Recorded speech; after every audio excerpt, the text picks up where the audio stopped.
أعوذ بالله من الشيطان الرجيم.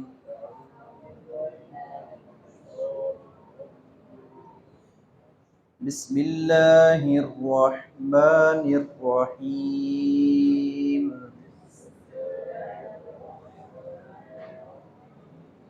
أم اتخذوا من دون الله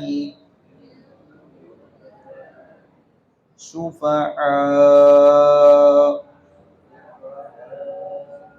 قل أولو كانوا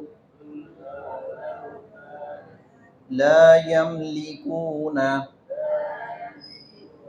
شيئا ولا يأكلون قل لله الشفاعة جميعا له ملك السماوات والأرض ثم إليه ترجعون. اللہ رب العزت کے سوا جن لوگوں کی پوجا پاٹ کی جا رہی ہے اور جن کو سمجھا جاتا ہے کہ یہ اللہ رب العزت کے یہاں ہمارے سفارشی ہیں، اللہ رب العزت نے اس باطل نظریے کی تردید کی ہے کہ شفاعت کا اختیار تو اللہ رب العزت کے پاس ہے۔ نبی کریم صلی اللہ علیہ وسلم نے بھی اپنی زندگی میں آپ نے فرمایا تھا، قریش کے لوگوں میں تمہیں کوئی فائدہ نہیں دے سکوں گا آگ کے معاملے میں، آگ کا عذاب اگر تمہارے اوپر آ گیا تو میں تمہیں بچا نہیں سکوں گا، اے بنی عبد مناف میں تمہیں کوئی فائدہ نہیں دے سکوں گا۔ اسی طرح نبی صلی اللہ علیہ وسلم نے عباس بن عبد المطلب رضی اللہ تعالیٰ عنہ سے مخاطب ہو کر فرمایا تھا، اسی طرح سیدہ فاطمہ سے اور اپنی پھپھی سیدہ صفیہ رضی اللہ تعالی عنہا سے آپ نے سب کو فرما دیا کہ تمہارے نیک اعمال، ایمان لانا اور نیک اعمال کرنا، یہی تمہاری کامیابی کا، بخشش اور نجات کا ذریعہ بنیں گے۔ شفاعت کا اختیار اللہ رب العزت کے پاس ہے۔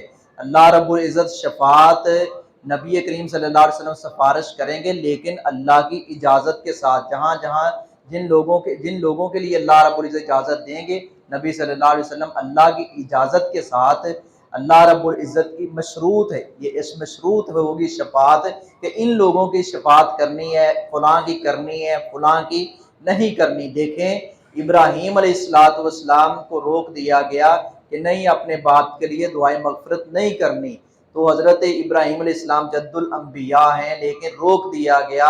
اسی طرح کئی ایک مثالیں ہیں اسلام کی تاریخ میں۔ تو شفاعت کا اختیار جو ہے یہ اللہ رب العزت کے پاس ہے، اللہ دے گا نبی صلی اللہ علیہ وسلم کو، یا اور چند ایک شفاعتیں ہیں، اور سب سے بڑی شفاعت جسے شفاعت عظمیٰ اور کبریٰ کہا جاتا ہے، وہ تو اختیار صرف نبی صلی اللہ علیہ وسلم کے پاس ہے، وہ کسی اور نبی کے پاس بھی نہیں ہے۔ جب کسی اور نبی کے پاس بھی نہیں ہے تو کسی ولی، فقیہ، محدث کے پاس جو ہمارے ہاں نظریہ رکھا جاتا ہے، اس کو ترک کر دینا چاہیے۔ نبی کریم صلی اللہ علیہ وسلم نے جس عقیدے کا اعلان، یہ دراصل اس کا ربط ہے پچھلی آیات کے ساتھ۔ ہم نے پچھلی آیت میں پڑھا ہے کل کے سبق میں کہ جب بندہ مر جاتا ہے، روح نکل جاتی ہے، اور ایک وہ اس وقت روح نکلتی جب بندہ سویا ہوتا ہے، تو جب سویا ہوا نہیں سن سکتا، مرا ہوا نہیں سن سکتا، تو یہ اختیار نہیں رکھتے، یہ اپنے آپ کا یعنی کہ بے بس ہیں۔ غسل دینے کے لیے گھر والے ہیں، کوئی اور غسل دے رہا ہے، وہ خود اپنے آپ کو غسل نہیں دے سکتا، وہ محتاج ہے۔ تو پھر جب یہ منو مٹی میں چلے گئے تو پھر یہ کیسے اللہ کے یہاں سفارشی ہو سکتے ہیں؟ یہ تو خود اپنی ذات کے بارے میں بھی بے بس ہیں۔ اللہ رب العزت نے فرمایا وَمَا يَشْعُرُونَ أَيَّانَ يُبْعَثُونَ، ان کو تو یہ بھی شعور نہیں ہے کہ یہ کب اٹھائے جائیں گے، یہ کب اٹھائے جائیں گے۔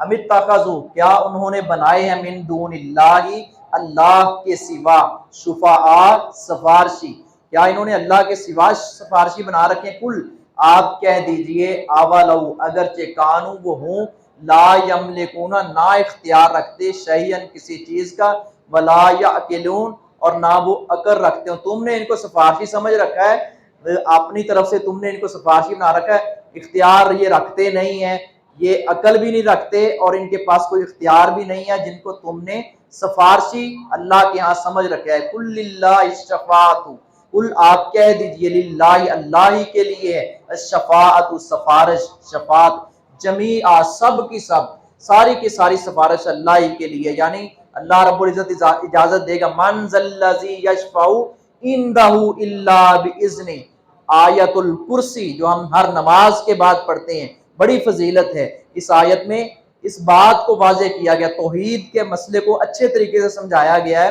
اور سفارش کے بارے میں بتایا گیا کہ اللہ جس کو اجازت دے گا، لہو اسی کے لیے ملک بادشاہی السماوات آسمانوں کی، والارض اور زمین کی، ثم پھر الیہ ترجعون اسی کی طرف تم سب لوٹائے جاؤ گے۔ اللہ ہمیں اس دن کی فکر کرنے کی، کما کو تیاری کرنے کی توفیق عطا فرمائے۔